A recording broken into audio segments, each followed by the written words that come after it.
नमस्कार दोस्तों, आप देख रहे हैं बोले भारत। यूपी की सुर्खियों के साथ मैं अनुराग। हमारे साथ बातचीत के लिए मनीष जी। नमस्कार। मनीष जी, अयोध्या में चढ़ावा चोरी के मसले पर रोज नई खबरें सामने आ जा रही हैं।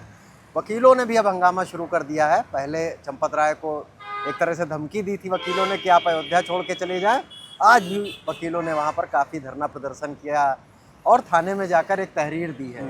बिल्कुल, देखिए अयोध्या में ऐसा लग रहा है कि अयोध्या में राम मंदिर में चढ़ावा चोरी के मामले में सबसे ज़्यादा कोई एक वर्ग जो सक्रिय है जांच एजेंसियों के बाद, वकील हैं। तो वो अयोध्या के वकील हैं। अयोध्या बार एसोसिएशन के एडवोकेट्स ने अभी कुछ दिनों पहले भी बैठक की थी अनुराग, और उसमें उन्होंने एक प्रस्ताव पास, ऐसा माना जा सकता है, बातचीत में सामने आया था कि चंपत राय और अनिल मिश्रा कोई केस नहीं लड़ेगा। हाँ, नहीं, चंपत राय अनिल मिश्रा 3 दिनों के भीतर अयोध्या की सीमा छोड़ दें। ये भी था उसमें कि कोई उनका मुकदमा भी नहीं लड़ेगा। कोई मुकदमा भी नहीं लड़ेगा। अब क्या है कि अब उन्होंने साइती की कार्रवाई को इतने दिनों तक देख लिया। चंपत राय, अनिल मिश्रा, गोपाल राव का कहीं उसमें नाम अभी तक नहीं आ पाया है। हाँ बिल्कुल, सिर्फ इतनी ही बात है कि उनसे 2-3 घंटे पूछताछ की गई। उसका भी राम मालिक है, क्या हुआ कैसे हुआ, क्योंकि इसमें गोपाल राव राम मंदिर की आरती के समय मंदिर के अंदर गर्भगृह में दिखे भी हैं 2-3 दिनों पहले।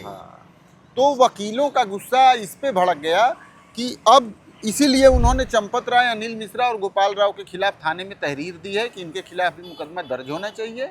120B का तो इन्हें मुलजिम बनाया ही जाना चाहिए। इस बात को लेके वकील बहुत उग्र हैं और उन्होंने ये तो जरूर कहा है कि जो आरोपी हैं उनका कोई मुकदमा नहीं लड़ेगा।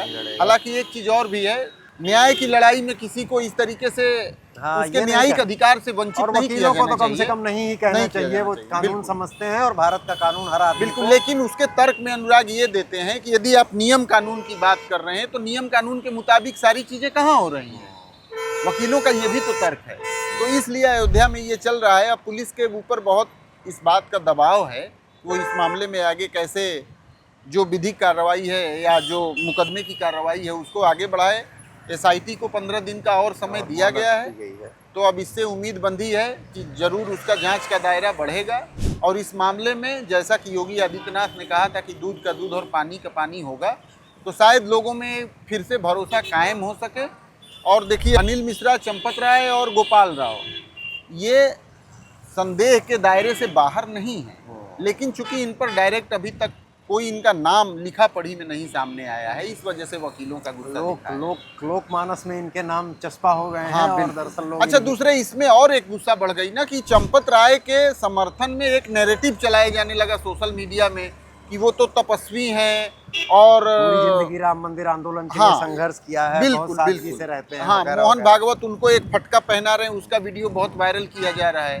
तो अच्छा, अनिल चंपत राय ने अभी तक सामने आके अपने इस्तीफे से जुड़े किसी भी मसले पर कोई बात नहीं कही है, तो अब लोगों को ये भी भरोसा नहीं है कि क्या वाकई में चंपत राय ने ट्रस्ट से इस्तीफा दिया भी है या नहीं दिया है। हाँ, वो जो एक पत्र वायरल हो रहा है वो गोविंद गिरी जो कोषाध्यक्ष हैं ट्रस्ट के, उनके नाम से हो रहा है। और अभी इस पर जो उन्हीं का बयान था कि 11 तारीख को जो बैठक होगी उसमें निर्णय लेंगे। तमाम सारी चीज़ें स्पष्ट है।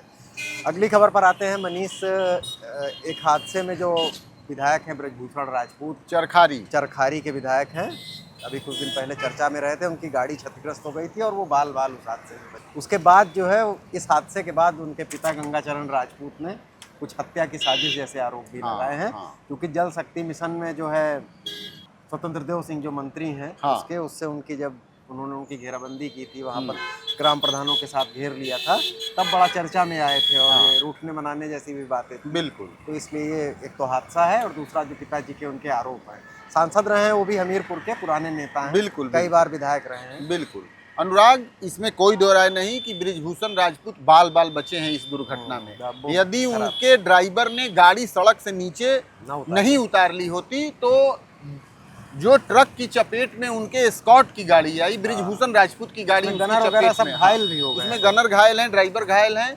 और ब्रिजभूषण राजपूत ने तो खुद ये तहरीर नहीं दी है या उनकी तरफ से ऐसी तहरीर, जान से मारने की साजिश की तहरीर नहीं गई है, लेकिन उनके पिताजी गंगाचरण राजपूत जो कि एक सीनियर पॉलिटिशियन है, जैसा कि आपने बताया, उन्होंने खुल्लम खुल्ला अपने सोशल मीडिया हाँ, अकाउंट पे लिखा है और कई पोस्ट डाली हैं और ये भी बात लिखी है कि जल शक्ति मिशन में हो रहे भ्रष्टाचार का मामला उजागर होने के नाते बस यही है, उनके साथ ऐसा व्यवहार किया फिर गया वो है। इसी पुराने घटनाक्रम से उसके सूत्र जोड़े जाने हाँ, लगते हैं। लेकिन इसमें कोई दो राय नहीं कि यदि बृजभूषण राजपूत की गाड़ी सड़क से न उतरती तो ट्रक की जद में उनकी गाड़ी आती और ये बाल बाल उनके बचने जैसी ही बात है, क्योंकि जिस गाड़ी ट्रक से उनकी जिस एस्कॉर्ट की गाड़ी की टक्कर हुई है वो बहुत बुरी तरीके से बहुत क्षतिग्रस्त है। क्षतिग्रस्त है, उसको देखने से ऐसा लगता है हाँ, कि बड़ा हादसा अब इस है। मामले में पुलिस जांच करेगी कि निशाना कौन था। जांच करेगी मनीष, और बुंदेलखंड की राजनीति भी थोड़ा गरमाएगी, हाँ। क्योंकि पिताजी भी उनके पुराने नेता हैं। बृजभूषण राजपूत भी बहुत सक्रिय रहते हैं अपने इलाके बिल्कुल में। बिल्कुल। प्रदीप जैन मंत्री हुआ करते थे झांसी के, उनको हाँ। जाके बंधक बना दिया हाँ, था उन्होंने। प्रदीप जैन तो आदि इस तरह के जो है वो नहीं, ये खुल्लम खुल्ला एक तरीके से देखें तो ये पहली नज़र में यदि देखें तो उनके पिताजी ने जो बातें कही हैं वो तो सीधे सीधे मंत्री स्वतंत्र देव सिंह पर आरोप है। हाँ, वो चूंकि जल्द वही उन्होंने वही मंत्री हैं और उन्हीं के मंत्री होने के नाते बृजभूषण राजपूत ने उनका घेराव किया था। मंत्री पर आरोप या विभाग पर आरोप कह लीजिए, या ये कह लीजिए, उसमें उन्होंने, चूंकि वो लोध समुदाय से आते हैं हाँ। और उन्होंने कहा है कि लोध आपस में लड़ते रहते हैं, तो मुझे लगता है कि उनका इशारा कुछ स्थानीय लोगों की तरफ हाँ, भी है। बिल्कुल बिल्कुल। अगली खबर पर आते हैं कि आज जो टीचिंग एलिजिबिलिटी टेस्ट है, टेट की परीक्षा थी। बड़ी परीक्षा होती है, पूरे देश में होती है, हर राज्य इनको कराता है। आज उत्तर प्रदेश में थी और फिलहाल आज पहले दिन की परीक्षा तो लग रहा है हाँ। सकुशल संपन्न हुई। 3 दिन होनी है ये परीक्षा। बिल्कुल बिल्कुल अनुराग, 60 जिलों में इसके सेंटर बनाए गए हैं, 20 लाख के करीब इसमें अभ्यर्थी हैं। हाँ। पहली पाली की जो परीक्षा थी वो संपन्न हुई सकुशल, दूसरी पाली की परीक्षा भी संपन्न हो गई है 5 बजे शाम को सकुशल। और सबसे खास बात यह है कि अभी तक इस मामले में पेपर लीक की कोई बात नहीं आई है, क्योंकि इसको उत्तर प्रदेश माध्यमिक शिक्षा सेवा चयन आयोग करा रहा है, जिसके चेयरमैन प्रशांत कुमार हैं, जो कि डीजीपी से रिटायर हुए। पुलिस ऑफिसर रहे हाँ, हैं। परीक्षा नियामक प्राधिकरण ने और इसको करा। इसलिए भी महत्वपूर्ण है हाँ। इसकी, अभी महाराष्ट्र में टेट का पेपर नहीं, आउट हुआ है। टेट का पेपर इसी प्रदेश में 2021 में आउट हो चुका है। और अभी हाल फिलहाल में ही हाँ। परसों नरसों वहाँ की बिल्कुल। परीक्षा कैंसिल करनी बिल्कुल बिल्कुल बिल्कुल। तो ये एक बड़ी परीक्षा है जिसमें लाखों 2 दिन अभ्यर्थी शामिल हो रहे हैं। निपट जाए तो अधिकारी हाँ। सब शांति की हाँ, सांस लेंगे। हाँ, 3 दिनों की ये पूरी परीक्षा है। हर रोज करीब इसमें 950 केंद्र बनाए गए हैं सभी 60 जिलों में। 60 जिलों में, लखनऊ 15 जिले छूट गए हैं। 46 सेंटर सेंटर लखनऊ में भी। हाँ हाँ बिल्कुल। तो ये एक बड़ी परीक्षा है। अब इस परीक्षा में 60% जो स्कोर कर लेगा, क्योंकि ये एक स्क्रीनिंग टेस्ट है, एलिजिबिलिटी टेस्ट है, तो 150 में यदि 90 नंबर आपके आ जाते तो आप हैं तो टीचर आप बनने इसको के योग्य qualify- हो जाएंगे। हाँ, नहीं, टीचर बनने की के लिए जो आपको फॉर्म भरने के लिए योग्य न्यूनतम हो योग्यता जाएंगे। आपके पास आ जाएगी। हाँ। उसके बाद जो चयन की प्रक्रिया होगी उसे हाँ। आप पास करेंगे। बिल्कुल। आज एक बदायूं में एक एनकाउंटर हुआ है। एक डकैती के आरोपी थे जितेंद्र उर्फ ढालू। उनको पुलिस काफ़ी दिन से तलाश रही थी। 50,000 का इनाम रखा गया था उन पर। उनको पुलिस ने मार गिराया है एनकाउंटर में, और जवाब में उन्होंने फायरिंग की तो कुछ पुलिसकर्मी भी घायल हुए हैं। मनीष, हाँ, उसमें 2-3 पुलिसकर्मी भी घायल हुए हैं। और सबसे बड़ी बात यह है, ये बहुत लंबे समय बाद ये सूचना आई है कि पुलिस पर किसी बदमाश ने सेमी ऑटोमेटिक राइफल से फायर किया। तो और उसके बाद क्रॉस फायरिंग में जितेंद्र की जान चली गई। और करीब 12 जिलों में उसका अनुराग 10-12 जिलों में प्रभाव लूट था। और डकैती के बहुत सारे मामले बहुत उनके सारे ऊपर थे। मामले तो थे। बहुत दिनों से वांछित था, 50,000 का इनाम घोषित करना बिल्कुल, पड़ा था। बिल्कुल, तो बिल्कुल। ये पुलिस की एक सफलता है। और अगली खबर पर आते हैं। मौसम का हाल भी कुछ बता दीजिए। बदली तो छाई हुई है लेकिन उमस भरपूर है। बिल्कुल अनुराग, देखिए बदली तो पूरे उत्तर प्रदेश में छाई हुई है। तराई और पश्चिमी यूपी के कुछ इलाकों में ज़्यादा बारिश की संभावना है। रुहेलखंड में भी ज़्यादा बारिश की संभावना है।